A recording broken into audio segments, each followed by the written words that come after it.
morning, everybody. Welcome to my garden. It's gonna be a hot one today. I just thought we'd have a quick lesson on propagating hydrangeas.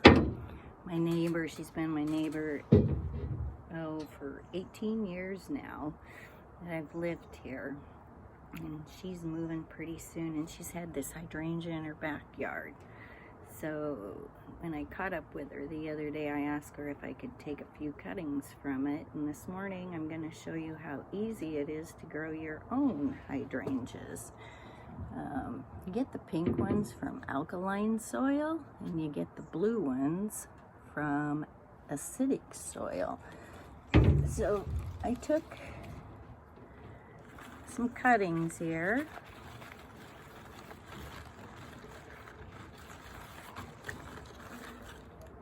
You take the cutting right below in the leaf node, and I'm gonna pop these guys off just like that.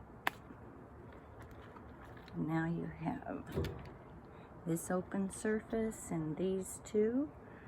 I'm just gonna snip this end a little bit more. Hope you can see what I'm doing here. Just like that.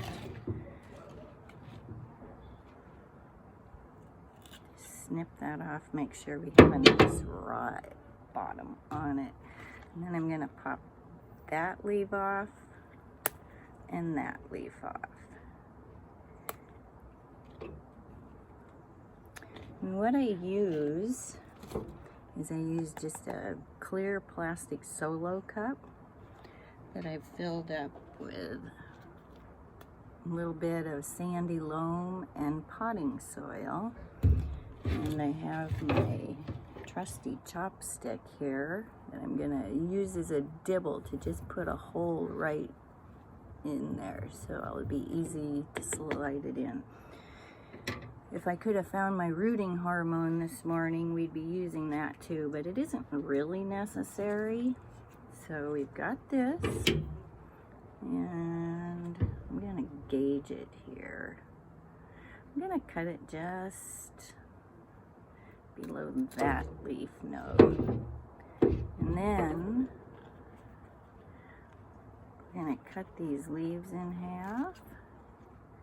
You want as much of their energy going into building their root system as you can, and if they've got all these leaves on them, your energy will tend to flow up there and your roots won't be growing quite as fast as you'd like them to. So now you've got your cutting. I'm just gonna pop it in here like this. And there you go. That's all there is to it. With any luck, another 4 or 5 weeks, there'll be brand new plants. And with the solo cups, I like them because you can see where their roots are growing, and they're reusable, which is good. What I do is I just go and I snip off 3 or 4 little chunks off the bottom here, like that. Fill them up with dirt. I pre-watered the dirt. Got a couple more here I can show you. So this is a pretty big guy right here. I can probably get 2 cuttings out of this one. So I'm gonna cut right below where the leaves are coming out. Leaves. And then I'm gonna pop those leaves off. Just like that. Maybe. There we go. And there we've got the plant. And again, I'm going to cut those leaves in half.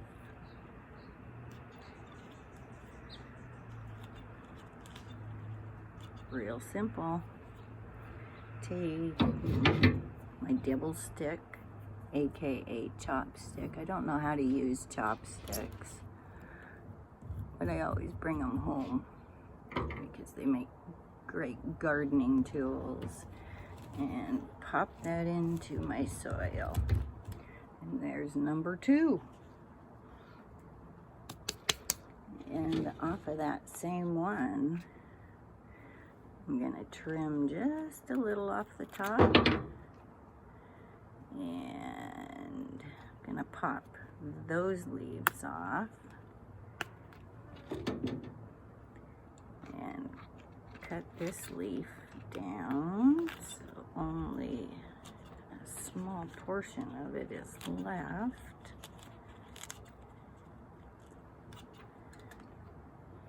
And grab another container of soil.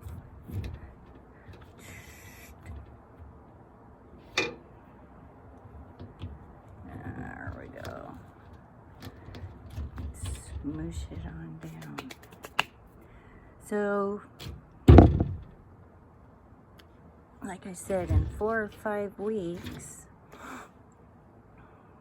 I'll check them and see if there's any roots, and then I will repot them into something bigger and overwinter them. They should be fine. In my climate, I'm in the Pacific Northwest, they should be fine in a pot outside in a little bit of a protected area. The last step, which is pretty important, is I have this container here, just a cheapo plastic container. Big, isn't it? And I'm gonna put these guys into,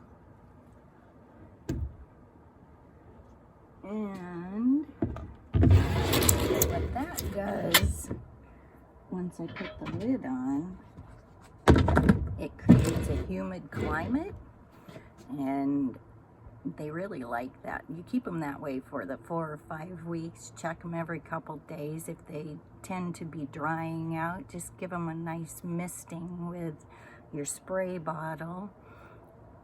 Keep your fingers crossed. Hope for the best. As with most gardening, I like to say it's all an experiment. Sometimes it works and sometimes it doesn't. And so maybe if this works, I'll see you again, and we'll be able to look at this and plant them in the bigger pots next month. Everybody have a good day. The sun's out, beautiful. It's going to be too hot to be outside, I think, but gorgeous day anyway. Thanks for stopping by. Have a good day. Bye-bye.